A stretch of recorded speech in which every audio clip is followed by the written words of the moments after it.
Welcome to Managing Love Intelligently. I'm Jason. And I'm Stephen Ng, marriage and family therapist. And the two of us, when we get together, we talk about relationship technology. What are we talking about this week? Today's episode is titled Navigating the Path to Commitment. Ooh. So we talk a lot about dating on these podcasts and how we shouldn't rush into commitment. And from what I understand, the rush is associated with our level of emotional neediness, which is very human because we all want love. However, if you enter into a relationship too soon, you don't know that much about the person and it's harder to get out of that relationship. But you're also kind of increasing the emotional turmoil that could come from that. You know, those of you who are listening, I'm hearing this for the first time too, because I never get informed what we're going to be talking about until the moment Jason reads off of his notes. Mm-hmm. And I'm going to tell you, this is a really important topic. Yeah. And I'd like to discuss the path from dating to commitment and what you recommend, or maybe kind of what you observe just from your life as working as a therapist for 35 years. So do you want me to just dive in? Well, before we start, if you have a question for Steve, you can visit stevening.com and fill out the contact form. At the end of each episode, Steve will answer your listener questions, so stay tuned for that. And if the podcast helps you in any way, please help spread the word by sharing it with your friends and family. That was read awfully quickly, but we really mean it anyway. We mean it. Well, it's just like the fine print. You want to just hit them with it to remind the listener in hopes that they do it. I mean, because the reviews, I don't know. I don't know if it helps or not. It's just something that I read somewhere that you should do. Like wiping your feet before you walk in somebody's house. Yeah. But it's just like, let's get it done with. Let's get it out there. But we do really appreciate it. Like, getting the reviews helps a lot with boosting the podcast up and also spreading the word on. I mean, it's like, if you want to help your friends out or turn them on to something new, this is a great way. And not just new. I think this is genuinely some easy to understand relationship technology, applying science to our actual relationships as we work them through. That's really going to help people. So the subject is, again, navigating the path to commitment. So via dating. Yeah. So it's like, so for instance, I'm dating. Oh, lucky lady. Just started again this year. So I'm open. But I'm just trying to think, like, do you want to give her a shout out? I mean, first name or? Well, oh no, I'm not dating. I'm not dating anyone specifically. Well, I mean, I guess I kind of am in a way, but it's various prospects. I like messing with you. I'm just messing with you, but But just like the idea, it's like when I was growing up and like you were, we talk about, well, the criteria was, will she be seen in public with me? And will she have sex with me, right? It's something like that. Or is she pretty? Is she pretty? Yeah. Yeah. And will she be seen in public? I wasn't as advanced as you people from Chicago. I was kind of a naive Renoite. So is she pretty? Will she be seen with me? And then if it's a yes on both of those, then you say, hey, let's date. And then you're in a committed relationship. Right. And commitment is just something that's virtually effortless, right? Because it happens without any intentionality whatsoever. So I'm going to sound a little bit like an Epicurean philosopher here, in that I think pleasure is the driving principle. In that, yes, of course, I've taken the trouble to get to know the other person, or they have taken that trouble with me. We may have met in a classroom, we may have met at work, or out in a social setting. It really doesn't matter, but we're attracted to each other. That's pleasure, right? Mm-hmm. And this whole matter has to do with sexuality, because mate selection, and dating is a part of mate selection. This is about how we pick our future mate and the person we're planning on having sex with. So it is about sexuality. It's very appropriate we talk about this. And I wish parents were talking about it a lot more, but the pleasure in dating is the important principle, because if I can't calm down and be at peace within myself to pay attention to whether or not it's pleasurable to be with her, if the sharing of her company isn't by itself giving me pleasure, then I really need to stop dating her. Mm-hmm. Or perhaps I need to come clean with that fact because she may be not really being herself. And maybe she just needs a second chance to take a breath and say, okay, here's who I am, or this is what I want to do. Yeah. Or to be honest, I hate backpacking, or whatever it is Mm-hmm. that she might be withholding. But if it's not pleasurable, we don't need to keep going on. There's really, a relationship is, to use a surgical metaphor, it's an elective procedure. Mm-hmm. I don't have to date her. Yeah. I don't have to go out with her, and we certainly don't need to be in a commitment. But commitment for most people is a binary. Uh-huh. It's all or nothing. You're in or you're not. And sadly, that's just not based in reality. The reality is commitment is on a continuum, and it starts off with an implied commitment to treat her decently and for her to treat me the same. And then from then on, there's a commitment to be honest and disclosing and forthright, as the relationship proceeds. There's an implied commitment that I'm not being duplicitous. I'm not a serial killer. I am not taking advantage of her. I'm truly wanting to get to know her, which is my stated objective. So we're dating, and it's like a lot of fun, and I'm really enjoying this whole thing. It's very enjoyable. And you would say really quick that all of those dates should be fun and enjoyable. Like, what if like date 6, they're like, oh, we hit like a rough spot? Well, there's enjoyable that comes with giddy fun. Mm-hmm. Whee! Yeah. And then there's enjoyable that's deep and meaningful and quite serious. Mm. So, it's not like there's one kind of enjoyable out there, but if it's, as long as it's working for me on that level, then I want to keep going forward. There are all kinds of things that could kill it, that could make it not work. But I think all of that I've said so far is a preamble to this important question. If you two are enjoying dating each other, then what's the rush to get into a commitment? Because they could leave for somebody else. Right. And that's why I've got to nail this contract down and get that name on the dotted line, because if I don't move, if I don't close, and it's always be closing, if I'm not closing, some other salesman is going to get in there and sell her his heart. Yes. And then I'm going to be left out in the cold. Well, if that's the way you're thinking, that is a thinking error, because it presumes she is a passive commodity who doesn't have a mind of her own, and in fact, couldn't bring up commitment on her own and say, I noticed we never talk about commitment, but we've been dating for 3 weeks, or we've been dating for 3 months or 10 months or however long it's been. And it's an important issue for her.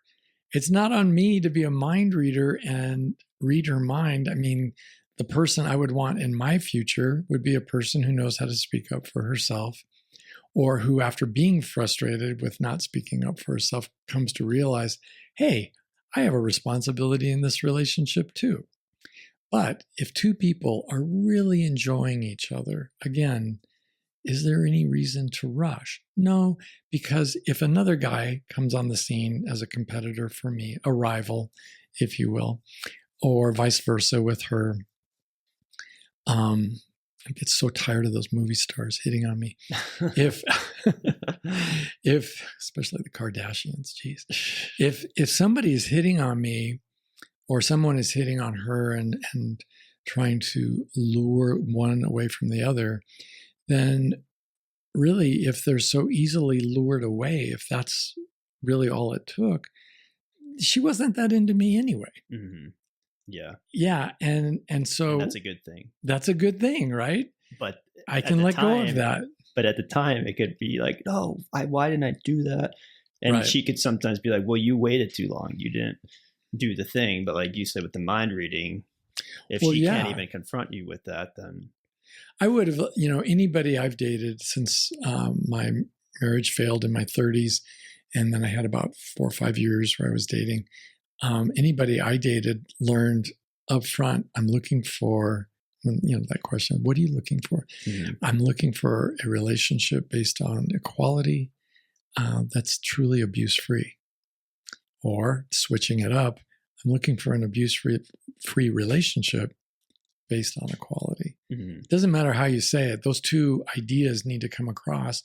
And for women in our society who, and I think this is pretty much everybody, who's been abused, women who haven't been treated with, a philosophy of equality, and by that I mean equal value in a relationship. Mm-hmm. Not that I can't beat her in arm wrestling. We're not equal in everything, but I can be honest about what I'm trying to build.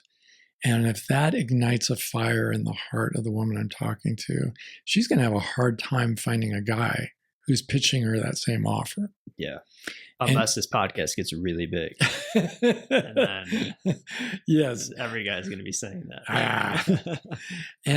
But many are called and few are chosen. And some people talk the talk and other people actually live it. So, but even then, even if he heard exactly the same pitch or from me on a podcast, mm-hmm. and he was making the same claim to her, she really has to evaluate who she likes and who works for her and who doesn't. And if it turns out to be the other guy, well, it's disappointing. I don't want to pretend like I'm not disappointed, but I want to hold out for the person who's really crazy for my brand. Yeah. Whoever I am out there, somebody who's really into me. And if I keep getting dumped in favor of somebody else, that just means I haven't met the woman who sees how really wonderful my mother said I was. Have you had it where you were dating though, and the woman did leave and she's like, well, you waited too long? Or like, I hear it all the time too with friends that I know, or it's like, if he doesn't, like a girl will be like, if he's not into you and wanting to be committed within like a month, then what are you doing with it? Like, there's like pressures like coming in from all these different directions, it seems like, where you like from friends and whatever. Yeah. And I think, at some point it's reasonable for any two people to talk about commitment, but talking about it for me means establishing, some kind of understanding that it's not binary, that it's on a continuum, because myself, I don't want to be abused. And it takes a minute for me to see if somebody who says, oh yeah, me too, I want an abuse-free relationship. Mm-hmm. And then you find out 3 months into the relationship, she's a manipulator. Yeah. And in a significant way, or she finds out that from him. And I think a lot of us are so deceived as to be unaware of the fact that we can be very manipulative. And it's some of the best dates, right, would be the date where I get called out on that. Mm-hmm. And somebody, for her to have the courage to bring up a difficult topic and the courage to confront me, that's a big move forward in a relationship. And that's a big move forward in terms of commitment, that I commit to being honest and forthright with you, to truly being myself. I would take that over some of the superficial options of getting married or engaged any day. Yeah. So, commitment is much more complex. And my line, if somebody wants to steal it, would be, well, I noticed it feels like we're sort of in a committed relationship already. And she says, well, yeah, me too. It feels that way.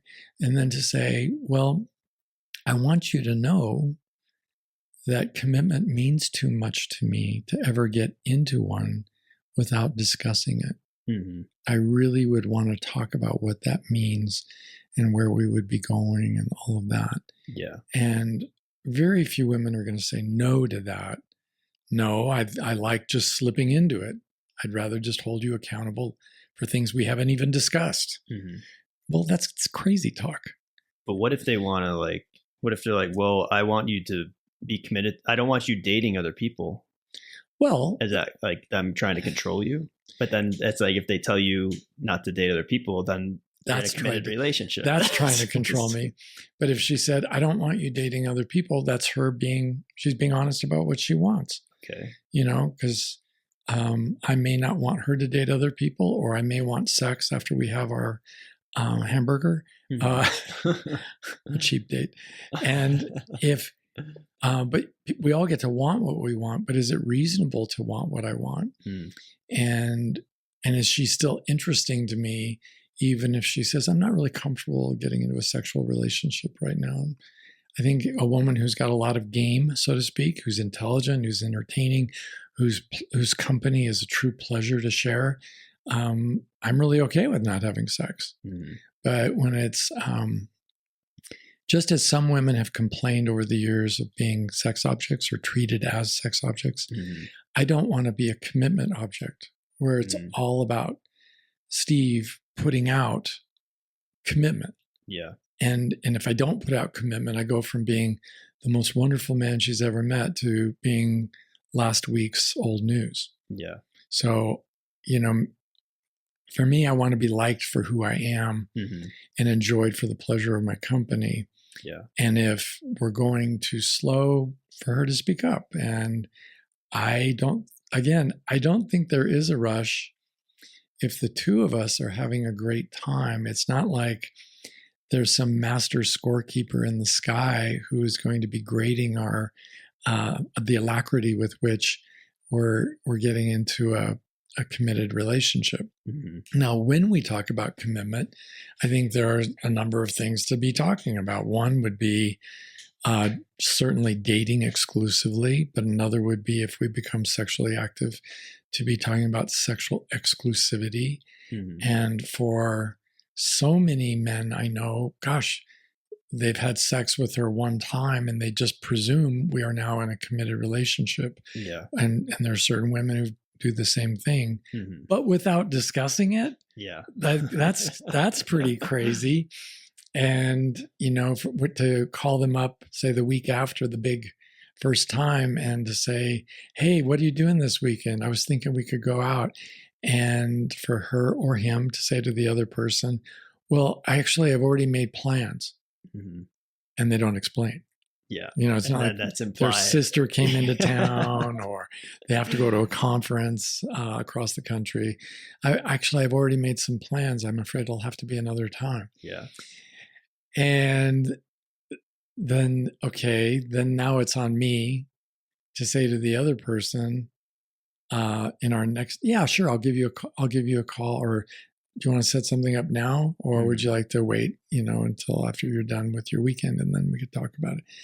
And whatever she says, if we do get together again on the phone or in person, maybe we'll talk about that, maybe we won't. But I do get to confront my own irrational belief that because of that amazing favor I did in her bedroom, that of course she's in a committed relationship. How could she give up all this? Yeah. For some other dude? But that's actually presumptuous. It's silly. It's immature. It's naive to think any of us are going to be packed into a committed relationship because we had an hour of sex with each other. Yeah. But that, again, common thing that happens, Very I feel, common all the thing. time. And even dating regularly, so many people think they're in a committed relationship. Yeah. And it's really something worth discussing. I think people, I believe, need to be somewhat suspicious of themselves in terms of how needy they are and how driven by their neediness, because obviously we all need to be loved. And I say all of us because I mean most of all of us. It is true there are people who are incapable of feeling loved, and there are people who are so messed up that that's not really an option. But I think that it's reasonable to say, in general, the human species is a social species, and love is the glue that binds us together. Care and regard for one another help us to, kick up our game and do for one another in ways that we would not for a perfect stranger. So taking a look at commitment, if one of us wants a commitment, it is incumbent upon that one to speak up and say, hey, I was wondering if we could talk about commitment. And for the other to say, okay, I'm ready. And I would add the phrase, either mentally or verbally, I'm ready to negotiate, or let me hear your offer, because it's a negotiation. Yeah. And she said, well, she or he says, well, I just think we've gotten to a point where we should be dating exclusively, and that should be understood by one and all. And okay, so, but what happens if the Gemini twins from the centerfold come to town and they both want to date me? What am I supposed to do then? And for her to laugh, and for us to discuss that, what happens when other people do ask us out.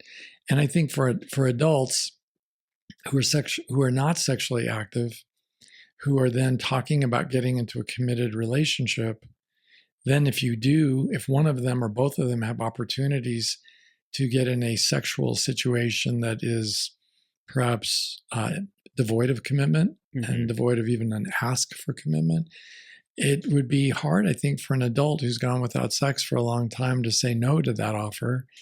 And I think kind of unreasonable to presume that, yeah, no matter what happens, I don't care. I'm committed to my girlfriend who's committed to being a virgin, and we're going to have a 3-year engagement, and you other ladies just go away, leave me alone.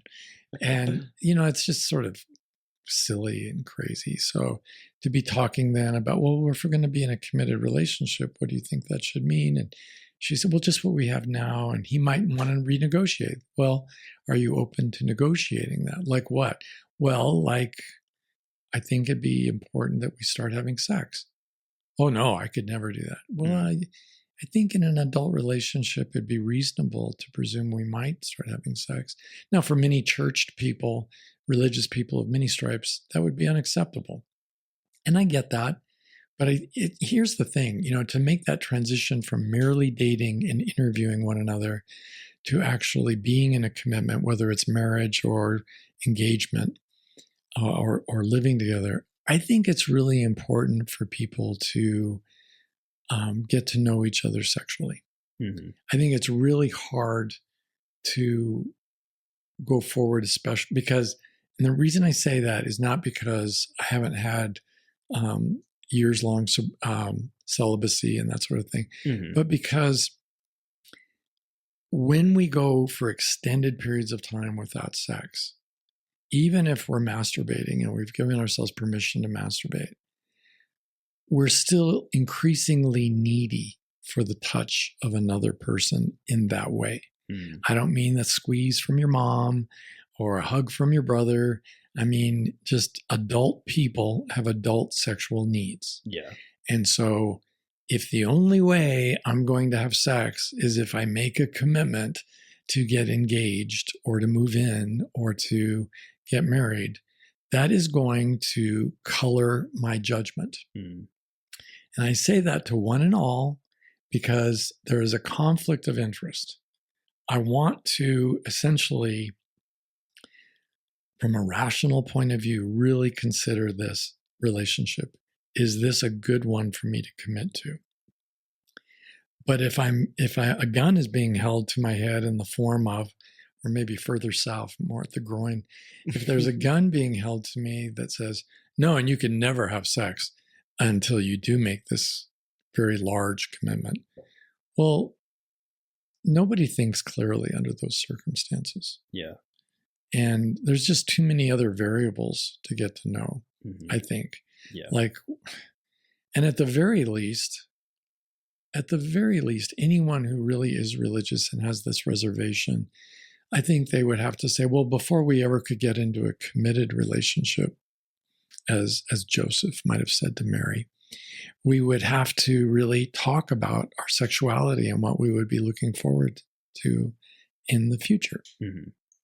And that would include everything from sexual dreams and fantasies, what I hope to accomplish, where I'd like to be in my future 10 years from now with my sexuality, what my aspirations are in terms of a committed relationship, in terms of sexual satisfaction, what happens with, when do we have sex, for example? Yeah. And for a lot of people, well, that's easy whenever we both decide to have sex. Yeah. And if you're paying attention to those conversations, you might want to raise your hand in objection and say, yeah, that's not going to work for me. What do you mean you wouldn't want to have sex with me when I'm not willing? That would be rape. No, but I'd like to be in a committed relationship with somebody who wants to have sex with me when I want to have sex because they're taking care of me just the way I would want to take care of her. Mm-hmm. If I'm going to be getting all of my sexual needs met through one person, and that is my commitment in the relationship, shouldn't my partner be equally committed to meeting those needs? And that includes all of them, like affection, being able to have conversations about sexuality, being able to feel safe talking about who we really are and what works and doesn't work for us. I would want to have all of that. Don't you think that's fair? And that's a lively conversation that's going to go into the wee hours. Yeah. Because, human beings don't just have a need for intercourse. They have a need for a meaningful connection in their sexuality. And that's really something worth talking about. What I don't want is for anybody to be in the position where, in order to get that dangling golden fruit, they have to jump through 15 hoops to get there, only to find, oh, that fruit was plastic. It's not the real deal. Yeah. So even like before, so say you're not having sex during the dating phase, and then somebody wants to commit, and they give you that, and you have that conversation, and they're like, okay, well, let's try it, but I want to be committed, but we'll add sex to it. Would you get into a committed relationship like that? Well, it would depend how far, this is going back to the dating and the interviews and the sharing, the pleasant sharing of her company. Mm-hmm. The pleasure of another person's company tells you so much about whether you'd like to go there or not. Yeah. And although we keep it a secret here in America, there is a remedy for mistakes where I get overcommitted, and that is you get to change your mind. Mm. And if you're married, you get to get a divorce. That's another hard thing, though, that people struggle with. It is a very hard thing, and it's not pleasant. I've gone through breakups and I've gone through divorce, and I don't recommend any of it to anyone. After I got divorced, though, I was dating, and I was tempted a couple of times to get into committed relationships and it took a few breakups for me to learn, hey, if I don't want to ever go through the painful breakups, I need to not get committed. So that's what you were doing. After you got divorced, you got in a few committed relationships. I did. And then you learned, and they're like, I got to stay out of this. Let's just get to know each other. Okay. Yeah. And if you get a better offer, I wish you the best of luck. Got it. But in the meantime, we're enjoying the pleasure of each other's company. And then organically, the relationship goes forward. Mm-hmm. And what I've found, those old movies, you've seen them, I'm sure, where the bride and groom are about to get married, and the groom is back there in the back room with his brother pounding shots. Yeah. Yeah, because, he's like, he's so nerve-wracked. Mm-hmm. And he's not nerve-wracked because of the ceremony.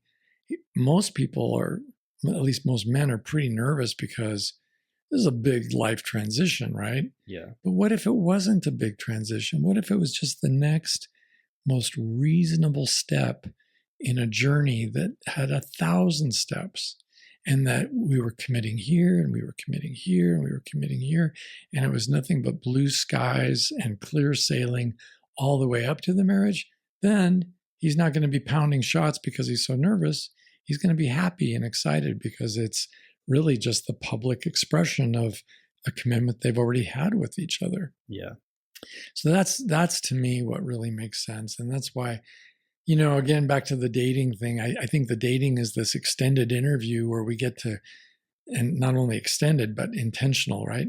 So I have plenty of time. I want to get to know her. And if she said, well, I want to make a commitment, or I want us to have a commitment, ask yourself, do you really feel like you know this person well enough to make this commitment? Yeah. Because I've met, we've talked before in these podcasts about the narcissistic phase of love that lasts 120 days. Yeah, that's what I was going to bring up. It's like, it's 4 months. Is that like, should we commit at 3 months? Mm-hmm. I would think that's grossly premature. And I've talked to many, many clients who've lived to rue the day. There's an old French saying, and I'll spare everybody my French mispronunciations, but he who marries in haste repents at his leisure. So there's no rush. You might want to date for a year or 2 years. And in the meantime, you're getting closer and closer and closer and gradually ramping up commitments. Maybe we move in together. Maybe, and this is a big commitment, we are financially committed to one another, which a lot of people move in together, but their finances are not really commingling in a way, or they're not really counting on each other financially. And that's when so many relationships fall off the edge of the world because, hey, one of them is a flake. The other one's super responsible. And the other one, I don't have my money for rent this month, or whatever it is. Or I have no plan for going forward with my savings and my retirement building and all of that. And I think that it's important for people to take a look at all of that. What's supposed to happen? I mean, you don't have to be married to make the other person the beneficiary of your life insurance. Are you committed in that way? I mean, it's a separate conversation. Are you committed in the sense of, hey, when her bills come due, are you there stepping up to because you think that that's your obligation? Or are you bailing because thank God we're not married? I'm not paying 10 grand for a piano I don't even like. So whatever it is that we mean by commitment, I think it's worthy of multiple conversations. Yeah. Let me hit you with some numbers. So first thing is narcissistic love. And that again is like around 90 to 100 days, 120 days. Right. And that is when everything that we love about ourselves, we see in the other person. So we're essentially, it's an illusion, correct? What I love about the other person is really, at the end of the day, what I love about myself. And she's so into mud wrestling. I can't believe it. Because I found my dream girl. Or, he really loves the craft fairs. Oh my God, I've never met a guy like this before. Yeah. So these are, the memes you and I talk about regularly, but they are quite common, right? And then you really don't know anybody because all of us can fake it for 90 days. Yeah. We can be polite. We can be on task when we come over to one another's houses, and we can make each date a pleasure. But what about when we relax? Yeah.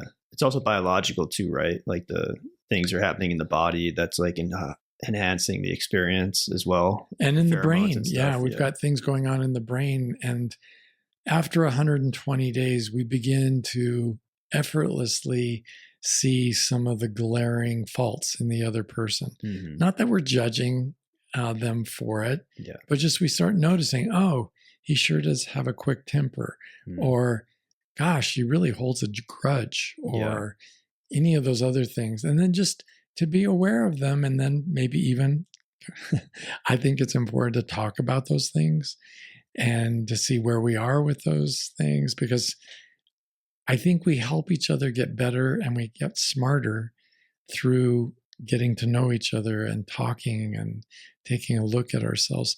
There are a lot of things about me I would never know if the person I was dating hadn't brought up. Yeah. And if I was, so say I was dating in 30 days, I was like, this woman's amazing. She loves all these things that I love.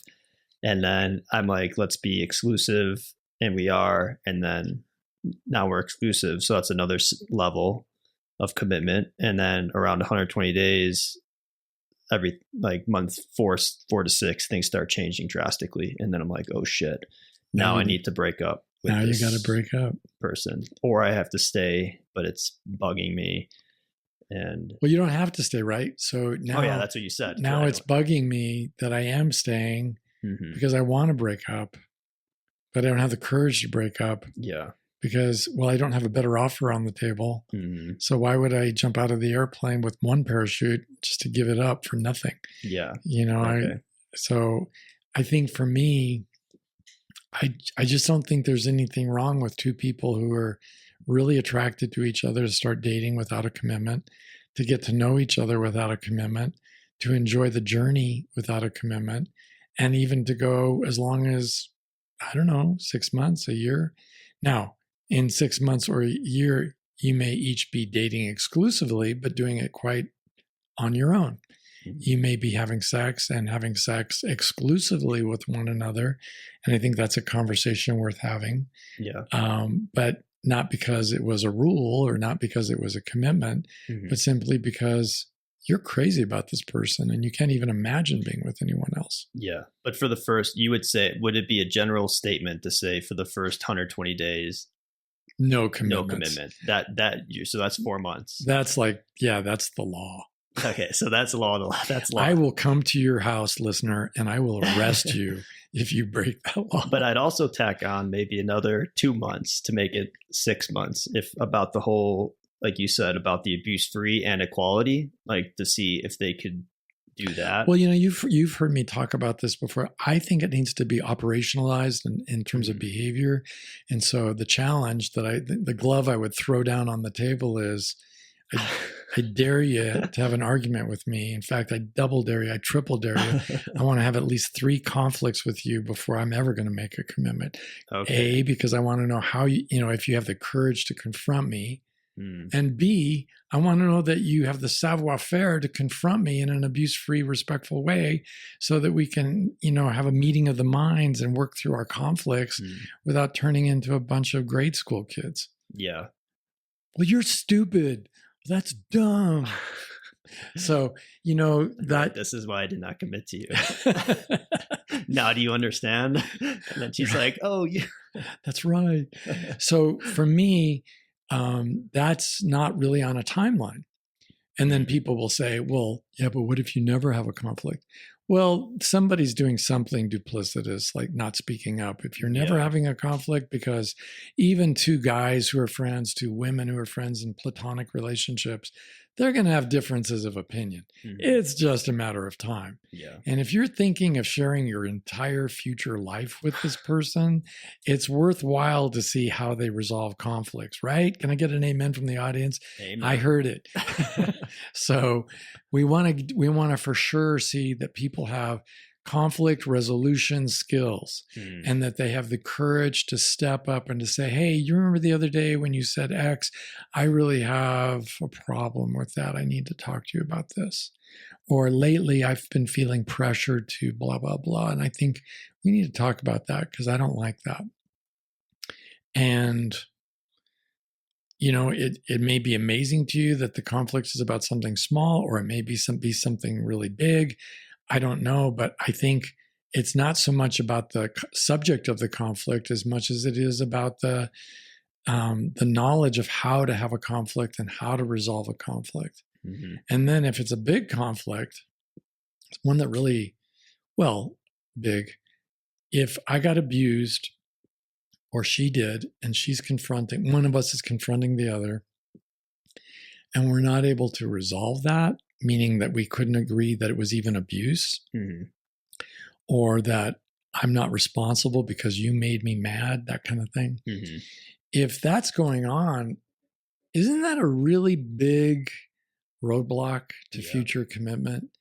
And so many people just blast right by that thing, while they're throwing beer cans out the window, going 100 miles an hour toward the commitment. And I think that's nuts. And I hope people who are listening to this, if you have kids, your kids should be listening to this part of the podcast too, because it makes no sense at all to get together with an epic romance where you haven't done your due diligence to find out how the other person handles conflict. What if I like a little crazy in my life? Yeah, right. So that happens. And a little crazy means I bring up something and she flies off the hook and is yelling and screaming and we don't talk for 3 days. Right. And that's a little crazy. But is that what you want going forward? Again, we're not talking about the next 3 months. We're talking about the next 30 or 40 years. Yeah. But isn't that normal with every relationship? Absolutely not. As I said to one of my clients last week, he said, well, that's normal. Everybody does that. I said, no, it's common. It's common, but it's pathology. It's disease because it is not normal to attack my allies. I know we live in the age of Trump and we're on the verge of invading Canada, Mexico, and Panama. and maybe stealing Greenland, but it is not normal for allies to attack allies. Mm-hmm. And if she and I are going to be partners in a future going forward, and she's calling me names and yelling at me, or I'm doing the same to her, that is an indicator of a willingness to attack the other person, to abuse them. And that's not what I told her in the first 3 dates. I was looking for an abuse-free relationship based on equality. Mm. And if she can't execute after previously committing to that, she didn't keep her commitment. Mm. Right? So commitment isn't all about adultery versus fidelity. Yeah.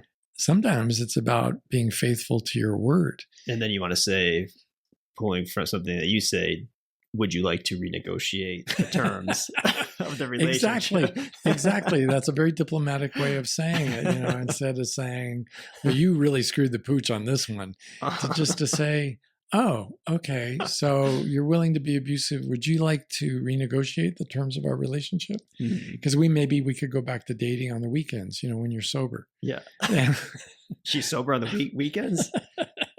Maybe. And the weekdays she's going to... No, I mean those weekends when she is sober. Oh, okay. Because because back in the day it was great, but if it's not, there's so many commitments. There's not just the commitment to get married or the commitment to abstain from sex with others. There's a commitment to treat you honorably, decently, and in an abuse-free, respectful manner. Mm. That's a big freaking commitment. Yeah. Especially when we're mad at each other, right? Yeah. When we're having a conflict. And I want to know, usually the emphasis is on, can he keep a commitment?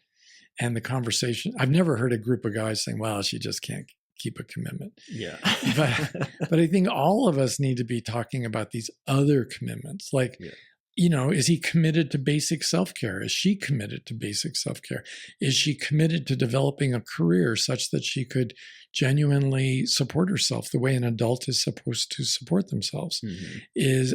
Are they committed to treating me in a respectful, abuse-free fashion, even when they disagree with me strongly? Yeah. Going forward. I want to know about all those commitments and many other commitments beyond that. Yeah. So and I heard you say before, like, is there a specific average just in the dating phase? Like, I feel like we're up to at least 4 months with narcissistic timeline. I think people need to go at least a year. A year. So that would be your recommendation. Yeah. And if that seems too long, try being in the wrong relationship for 10 or 20 years. That's a good way of putting it. That's what I need to, that's a good line. Because that seems like a really long time when you're in the wrong relationship. So he who marries in haste will repent at his leisure. And you can take 10 long, miserable years to repent of that decision to get married. But again, it's about pleasure. Remember, I brought up the Epicureans. If it's not pleasurable in that year to be together, then it's time to move on. I mean, I think my first year dating Sharon was long distance, and it was very pleasurable. And we were on the phone with each other when we weren't in each other's company. Then we dated locally for another year. Again, supreme pleasure, just delightful, absolutely wonderful. I was delirious with happiness, and it was mutual, I hope. But by the third year, I was asking her to move in with me. Okay. Then moved in. Yeah. And now, what is it like? Are we able to handle, we've dated globally. Can we live together locally? When did you become exclusive with each other dating? Whenever we negotiated that. And I think I had learned enough in my life that I wasn't going to do that with somebody who I was in a long distance relationship with. So not in that first year, but sometime after that. Okay. And I remember when I brought it up, said, I really have something important I think we need to talk about. And she immediately went with, oh my God, he's going to break up with me. He's going to break up with me. Oh my God. So no, and she was so relieved that I wanted to talk about, going forward and having a deeper commitment. But she knew I was committed to being very intentional. Yeah. And you know what? It really worked for both of us. And it was so enjoyable because neither one of us had really taken our time to savor the pleasure of getting to know another human being deeply. Yeah.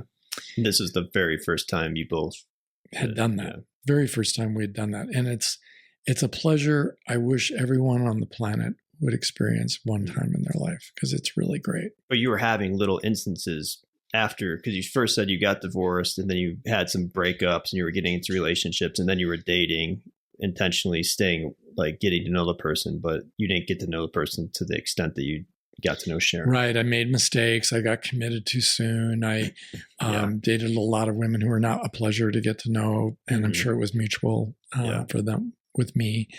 And then, here I am in this one. I'd stumbled into this relationship that was just amazing. And it just got better and better. And I think that's one reason why I always push the idea that we all need to be dating a fair number of people before we settle down with one, because our brains are so uninformed regarding the search criteria of what would work for us. So anybody out there listening to this knows that you're a lot more in the know about yourself and what you need after you've dated a number of people, like whether that number is 10 or 15 or 20. Mm-hmm. Some of those dates are going to be one time only. Some of them are going to be a 2 or 3 month experience. Some may be longer than that. But after dating that many people, you really get some clarity about what you need. Yeah. I really need to not date somebody who abuses alcohol, let's say. Mm-hmm. You may not have known that. You may not have ever thought about that because nobody in your family had a drinking problem. Yeah. And there are 1,000 topics like that. And again, the whole idea is it's an elective procedure. Mm. We get married to be happy. Yeah. If we're not happy with the other person, I mean specifically sharing the company of another person, then we've, what are we doing here? Yeah. And of course, I want to have a life worth living where I'm a happy man before I get married, but I certainly don't want to see the quality of my life diminish in terms of, well, I was happy back when I was single. Now with the old ball and chain, I'm miserable. And for a lot of women, it feels the same way. And why not make sure you're with the right person? Yeah. So let me just do the math on this. So in your experience, casual dating, great. With Sharon, pleasure, good. Committed dating, pleasure, even better. Right. Moving in, still pleasurable, got even better. Right. Then marriage happened. Actually, even before marriage, moving in was one thing, but then getting more and more financially entwined. Like we weren't married, but we got to the point where we were working in the same business together. And then she realized, oh my gosh, if he dies, I not only lose my partner, I lose my livelihood. Mm-hmm. Oh, and my residence, because I had owned the house before she moved in with me. Yeah. And I realized, that's a really fair consideration. Mm-hmm. And so I modified my life insurance. I modified my, we developed a living trust so that the house just transferred into her side. And then when I started finding various books on poison around the house, I changed all that back to the way it was. Before the books finding, that was pleasure though too. That was pleasurable. Yeah. No, it was all pleasurable. Even figuring out the finances because I wanted her to relax and feel safe. Yeah. And she had already proven to me at that point that she was a truly loyal partner in my life. And I was glad by that point she had helped me build up a business to the point where she deserved half of whatever, if we went our separate ways. So I was really fine with that. It still wasn't as safe financially for her as actually getting married because she and I live in a community property state. And if I died with the life insurance and the living trust, she's really well protected. Yeah. But it was a little step by little step is kind of what I'm saying. And it didn't just go from moving in to let's wait 3 months or 6 months and then get married. Yeah. There were additional commitments like looking after the house together. Mm-hmm. How do we negotiate chores? How do I know the other person is going to do their part in the sharing of chores so that it's equitable and fair? But the scale, from what I'm hearing from you, is like if you have an L-shaped scale, it starts at the 0 mark and progresses up in an up curve. Right. As in a typical graph, up and to the right. Up to infinity, essentially. And it just keeps growing. You are so right. But most people, though, would think it's high, get married, have kids, boom, it crashes. Well, in practice, that's the nightmare, right? Is that it looks like a graph of that's shape, in the shape of scenario, a triangle. I feel like. Right. We had everything and now we have nothing because we got divorced. Yeah. And we all want to avoid that crash, which is why I say it's better to go slow and steady and really make sure of this person. And, it's funny, we have a lot more clarity about this when it comes to friends. We don't give friends access to our fortune after knowing them 3 months. Yeah. You might help out a friend financially to the tune of several $1,000s after you've known them for a significant length of time, and the two of you guys have really committed to each other consistently over time. Mm-hmm. That's really pretty reasonable, and that would be a natural outcome of platonic brotherly love between two men, or between two women for that matter. But to, fall in love and then the leapfrog over that getting to know you phase, mm-hmm. and sampling how does she handle her commitments. Yeah. I think that's very foolhardy. Mm-hmm. And it's as foolhardy for him as it is for her. Great. So from what I'm hearing, navigating the path to commitment, taking your time, slowing down, really getting to know the person and enjoying the pleasure that is. And when you do that, that sort of is, if you're in it for the long haul, it will just go and get better and better and better. Yeah, unless you've made a mistake and you're with someone who doesn't work out, mm-hmm. in which case now, you still have to break up, but you don't have to get a divorce. Yeah. And you get to bail out from each other at a much earlier stage. But again, what's the rush? If it's a truly pleasurable, enjoyable relationship and you're growing in trust for this person, then you're on the right path. And instead, to say, well, I just don't feel comfortable. And I need a commitment for me to feel comfortable. Mm-hmm. That person's not going to feel comfortable. Yeah. Even with the commitment. Even with a marriage license in her hand, that's. Yeah, still not the case. Yeah, that's not going to work. All right. Because it is about trust, right? Yeah. If we don't have trust for each other, if she doesn't know I'm there for her, I'm in her corner, of course all my worldly goods are there for her. Even without a marriage, it's not like that piece of paper is really going to change who I am or who she is. Yeah. So that's why married people have problems with domestic violence, mm-hmm. or one person running off with another person instead of staying true to their spouse. We do not do our due diligence in this country. And that's really what I'm arguing about. I love being in a committed relationship now. But to be in one prematurely, wow, that is a long odds crapshoot. Yeah. Because if you haven't done your due diligence, you don't really know what you're getting into. So better that year or two of investigation than the rest of your life in misery. You heard it first here. Stephen Ng dropping the bombs. So wrap up the episode. We have a listener question. And if you have a question for Steve, you can visit stephenng.com and fill out the contact form. This week's question is... By the way, you really can ask me anything. If you think Jason was kind of being easy on me and you have some harder questions, you can present us with the hardest possible question and we will serve that up to you. I try to think of the hard questions, but maybe I'm starting to get too inged. You're going native, man.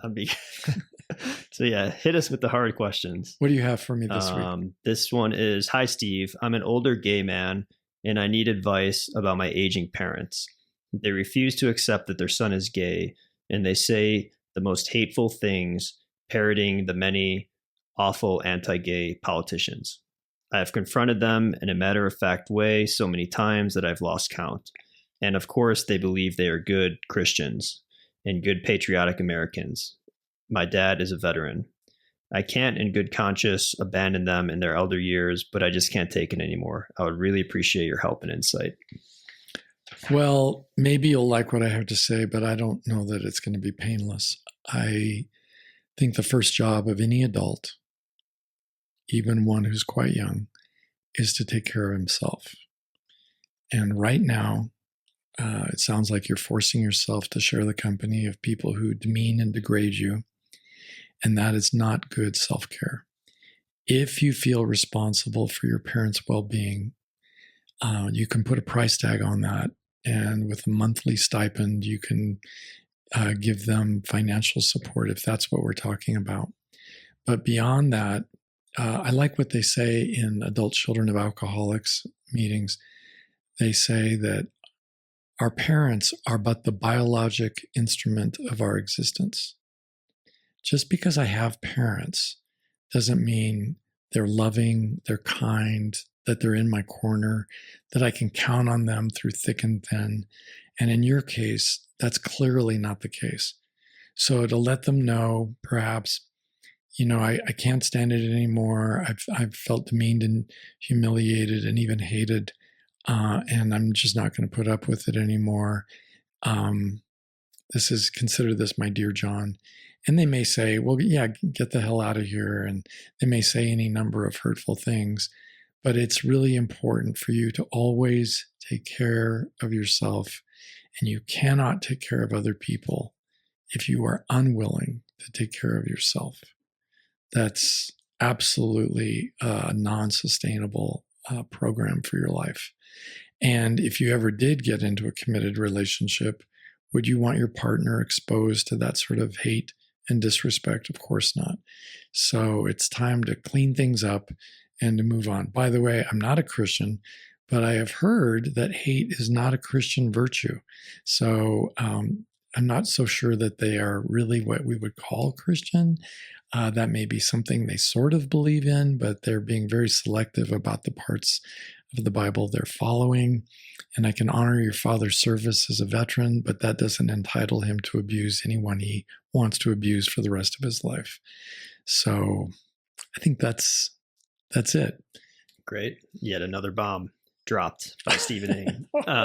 These are not bombs. These are love bombs. Love bombs. Yeah, they are love bombs. Cool. So that was thank you for that question. And thanks for chatting about that. Yeah, the path to commitment. I think, I've done it all the way that I have not done it that way fully ever in my life. I mean, I am now dating wise, but before that, I have not. I have 3 failed relationships. I'm 40 years old. My name is Jason and I have a problem. But I definitely know, from my own experience, rushing did not seem to do me any sort of good. Yeah, it's really understandable, though. We need love the way we need air and food. It's different, though, because air and food are necessary to survive. Love is necessary to thrive.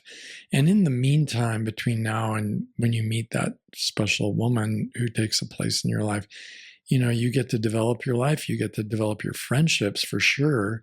And, you get to have love in your life, and you get to date amazing women who may or may not work out, but that doesn't make them any less amazing. Yeah. They just, are not the right person for you. And that's fine. So I see blue skies and really a wonderful future for you with this knowledge that is so much brighter than your past. Yeah, I agree. It's already been brighter. Thanks to you, Steve. So listen to this information and share with your friends, and let's get this stuff out there so you can start having blue skies as well. Cool.